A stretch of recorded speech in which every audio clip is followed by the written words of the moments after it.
안녕하세요. 일신사입니다. 저희 채널에는 신박한 사연들이 많이 있으니 많은 분들의 구독 부탁드립니다. 이번 사연은 전문직 아들로 유세하며 이중인격을 가진 시어머니에게 할 말 다한 당찬 며느님의 사연인데요. 함께 보시겠습니다. 안녕하세요. 시어머니의 막말과 통화로 인해 고통받아온 며느리입니다. 이제는 그럴 일 없을 거라는 생각이 들어요. 며느리가 하녀도 아니고 아들이 전문직이면 시어머니가 그렇게 며느리에게 막 해도 되는 것은 아니잖아요. 정말 마음 터놓고 얘기할 수 있는 친한 친구들에게도 자존심 때문에 말하고 싶지 않아 여기에 털어놓습니다. 욕은 하지 말아주세요. 안 그래도 저 상처 많이 받았어요. 저는 31살 결혼 3년차 주부입니다. 생긴 거부터가 저를 닮아 무지하게 예쁜 딸아이 하나 있고요. 신랑과는 친구의 소개로 만나게 되었습니다. 서로 첫눈에 반해 사귀기 시작했어요. 저는 그때 대학을 갓 졸업하고 작은 회사 다니고 있었습니다. 신랑은 전문직이에요. 신랑 직업 때문에 친구들이 많이 부러워했습니다. 신랑은 바쁜 와중에도 저에게 시간대별로 톡을 남겨주는 자상한 사람이었습니다. 일적으로 속상한 일이 있으면 저에게 얘기를 하다가 혼자 흥분해서 화를 내다가 저에게 다 얘기하고 나서는 그런 일도 있을 수 있다고 이해한다는 식으로 화를 풀었다가 하는 순수한 모습도 참 좋았습니다. 그리고 제가 기분 안 좋은 일이 있어서 얘기를 하면 신랑은 저보다 더 흥분을 했는데 표현은 하지 않고 화를 눌러 참으며 제 얘기를 끝까지 들어주는 자제력도 마음에 들었어요. 20대 중반 어린 나이에도 저는 꼭 이 남자와 결혼을 해야겠다고 마음먹었습니다. 신랑이 좋으니 신랑 가족들도 좋게 보였어요. 시댁에 처음 인사를 갔는데 시부모님 두 분 다 좋은 분들 같았습니다. 시어머니 번호를 따서 자주 전화를 드렸고 멀리 사시지만 선물도 챙겨드리고 자주 찾아뵈면서 친딸처럼 지내려고 했었답니다. 그런데 지금 생각해보면 시어머니는 그때 저를 그다지 반기지 않으셨던 것 같아요. 아마 당신 아들이 저에게 아깝다고 생각하셨겠죠. 상견례 때는 양가 부모님 인사하는 자리로만 마무리를 하고 나중에 저에게 전화로 혼수 집 등을 얘기했습니다. 저는 시어머니의 요구를 친정부모님께 그대로 전했고 아빠는 흔쾌히 시어머니의 요구를 받아들이시겠다고 하셨습니다. 친정에서 시어머니의 요구를 흔쾌히 받아들이겠다는 말씀을 시어머니께 전해드렸더니 무뚝뚝한 줄만 알았던 시어머니는 그때부터 저에게 매일 전화하시고 친하게 지내자며 혼자 신나셨더라고요. 그렇게 저에게 친하게 지내자고 우리 며느리라는 호칭을 사용하시기 시작한 다음부터 시어머니의 막말도 시작되었습니다. 남편을 하늘처럼 떠받들고 살아야 한다.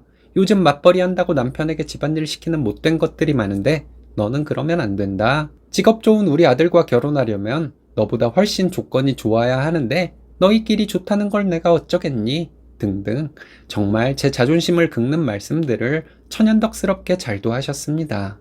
이런 시어머니의 막말을 들으면서 저도 자존심이 많이 상했어요. 시어머니가 요구하는 것들을 친정에 그대로 전달하고 응하겠다고 시어머니에게 전달했던 제가 너무 바보 같아 후회가 되었습니다. 신랑을 보면 너무 좋고 어찌해야 할지를 몰라서 고민을 하다가 이왕 이렇게 된 거 파혼을 할 수도 없으니 결혼을 하고 나서 생각해보자는 마음이 들었어요. 결혼을 한 직후부터 시어머니 때문에 괴로운 것들이 한둘이 아니었습니다. 결혼 직후부터 저에게 매일 전화를 하셨어요.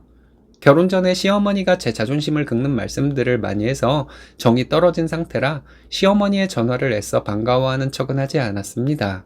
그런데도 시어머니는 하루도 거르지 않고 전화를 하셨습니다. 통화 내용은 늘 같은 말씀 무한반복이셨어요. 신랑 밥 먹였냐? 신랑 퇴근했냐? 신랑 피곤해하지 않냐? 항상 아들에 대해 안부를 묻는 내용이었습니다.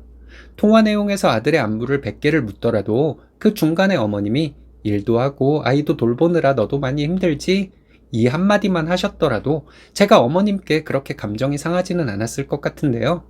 저를 걱정해주는 따뜻한 말은 절대, never, 전혀 하지 않으셨습니다. 그렇게 전화로 신랑 안부를 물을 거면 직접 아들과 통화를 하시면 되잖아요. 그런데다가 통화를 할 때마다 저희 집에 올 구실을 만들어대서 정말이지 미칠 것 같았습니다. 구실이라 봐야 손주가 너무 보고 싶어서 꿈에 나왔다는 식의 구실이었어요. 어머니가 아들 집에 올 수도 있는 거지 뭘 그렇게 예민하게 구냐고 하실 분들이 있을 수도 있겠지만 처음에는 저도 어머님이 저희 집에 오시는 것이 조금 불편해도 감수하고 살았습니다. 그런데 시어머니는 저희 집에 오시면 온갖 살림 다 지적하시고 참견하시고 했어요. 특히 제가 쓰는 화장품과 액세서리, 옷 등의 가격에 관심이 많으셨죠. 아들이 버는 돈으로 제가 사치할까봐 노심초사하시는 듯 보였습니다. 저도 사회생활을 하는 사람인데 시어머니처럼 치장하는데 돈을 안 써야 집안 살림이 핀다는 말도 안 되는 논리를 저에게 펼치셨어요. 처음부터 따박따박 시어머니에게 할 말을 하지 그랬냐며 저에게 뭐라고 하실 분들도 있으실 거예요. 근데 어려서부터 어른에게 말대꾸한다고 혼나면서 자란 30도 안 된 며느리가 시어머니가 하시는 말씀이 말도 안 된다고 말하기가 쉽지는 않다는 생각이 듭니다. 제가 딸 돌보며 직장 다니느라 연락을 좀 뜸하게 하면 신랑에게 전화를 해서 서운하다 하셨습니다. 신랑은 저에게 이 말을 전달하며 시어머니 편에서 말을 하길래 한동안 이걸로 신랑과 부부싸움까지는 아니어도 티격태격 했었어요. 신랑에게 제가 아이 돌보며 직장 다니고 신랑 바빠서 가사일도 내가 거의 다 해야 해서 정말 아침에 눈 뜨면 고된 하루 일과가 부담스럽게 다가올 정도인데 내가 이런 지적도 받아야 하는 거냐고 했더니 그 다음부터 신랑은 시어머니가 하시는 말씀을 저에게 전달하지는 않았습니다. 시어머니가 저한테 서운한 거 신랑에게 전화해서 얘기는 계속했겠죠?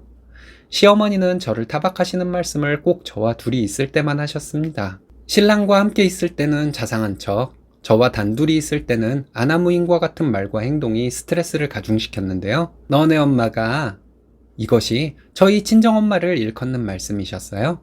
이 말이 정말 듣기 싫어서 제가 이혼을 불사하고 시어머니께 반기를 든 계기가 되었습니다. 몇 달 전에 시어머니가 저희 집에 오셔서 계실 때 한 번은 너네 엄마한테 땡땡이 겨울옷 사달라고 하지? 이러시더라고요. 그놈의 너네 엄마 소리가 너무 듣기 싫어서 어머니가 좀 사주시죠? 라고 했습니다. 항상 웃으며 내내거리던 며느리가 그렇게 나오니까 당황하셨나 보죠? 멍한 표정이시더라고요. 어머님은 왜 손녀 옷 한 벌 안 사주세요? 저 임신했을 때부터 땡땡이 태어나고 지금까지 어머님한테 받은 게 정말 하나도 없네요. 저는 몰랐는데 땡땡이 아빠가 그것 때문에 엄청 서운해해요. 라고 했습니다. 어머님은 아들이 그럴 리가 없다며 없는 얘기 지어낸다고 화가 난 목소리로 말씀하셨습니다. 신랑이 딸을 얼마나 예뻐하는 줄 모르시냐며 자기 딸에게 친정엄마와 어머님이 하시는 것이 그렇게 차이가 나는데 신랑이 서운해하는 것은 당연한 것이라고 말해드렸네요. 시어머니가 정말이냐고 놀라서 묻더군요. 당연한 것을 뭘 자꾸 물으시냐고 하며 신랑과 어머님 사이가 안 좋아질까봐 제가 어머님에게 알려드리는 것이라고 인심 쓰는 척 했습니다. 그리고 친정엄마에게 자꾸 너네 엄마라고 하시는데 그런 시어머니의 경박한 말에 신랑이 저에게 여러 번 사과를 해서 제가 참고 있다고 슬쩍 말씀드렸어요. 얘네들 봐라. 없는 데서는 나라님 욕도 한다는데 그걸 가지고 남편을 잡았니? 이러시길래 나라님 딸 앞에서 나라님 욕을 하면 큰일 나지 않겠어요?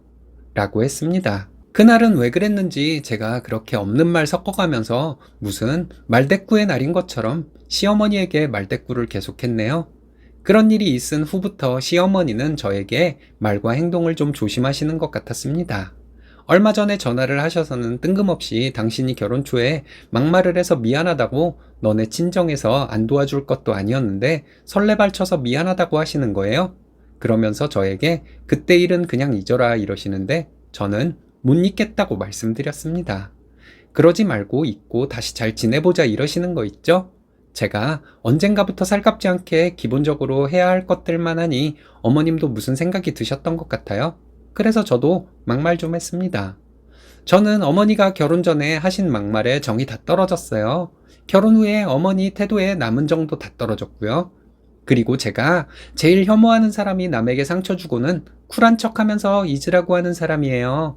이렇게 말씀드렸습니다. 기분 나쁘셨는지 네가 이딴 식으로 하고도 내 아들과 살 수 있을 것 같냐고 하시더군요. 결혼해서 예쁜 딸까지 낳았는데 안 살면 어쩔 건데요. 어머님이 아들 앞에서는 착한 척 하시고 저랑 둘이 있을 때는 스트레스 주신 게 저희 부부싸움의 큰 원인이었어요. 지금까지 싸워가면서도 살고 있는데 우리가 이혼이라도 할까봐요. 아들 부부 이혼하길 바라시나 보죠? 신랑이랑 얘기해 볼게요. 라고 했더니 아니다 하시면서 바쁘시다고 다음에 얘기하자며 전화를 끊어버리셨습니다. 시어머니가 신랑에게 이상하게 얘기할까봐 그날 퇴근하자마자 어머님과 통화 내용 전부 얘기해줬어요. 신랑은 그냥 묵묵히 듣고만 있었습니다. 그리고 저에게 알아서 하라고 하며 예상외로 우리 둘이 살자면 그렇게 할 수밖에 없겠지 하더군요. 이혼 어쩌고 할 정도로 대판 싸울 각오까지 했었는데 의외로 신랑이 제 편이 된 것 같아 정말 기뻤습니다. 사랑하는 남편만 믿고 한 결혼이었는데 결국은 본인 엄마 편이라는 생각이 들어서 신랑에게 크게 실망을 했던 적도 있어서 이번에는 이혼도 불사하려는 마음이었는데 다행이라는 생각이 들어요. 처음부터 시어머니가 그냥 가만히나 계셨으면 제가 알아서 잘해드렸을 텐데 들어올 복을 발로 차버리는 사람은 어쩔 수 없다는 생각밖에는 안 드네요. 일단 시어머니께서 저자세로 나오기 시작하셨으니 먼 훗날에 저도 쌓인 감정이 풀리면 마음을 다시 열게 되는 날이 올 수도 있지 않을까 합니다. 제가 아직 어려서 잘 몰라서 잘못 생각하는 것이 있다면 말씀해 주시길 바래요. 감사합니다. 직장 다니고 육아에 가사까지 하시며 시집살이까지 잘 견디셨네요. 남편 되시는 분을 정말 많이 사랑하시나 봅니다. 이제부터는 사랑하는 남편분과 예쁜 따님에게만 집중하시면 되겠네요.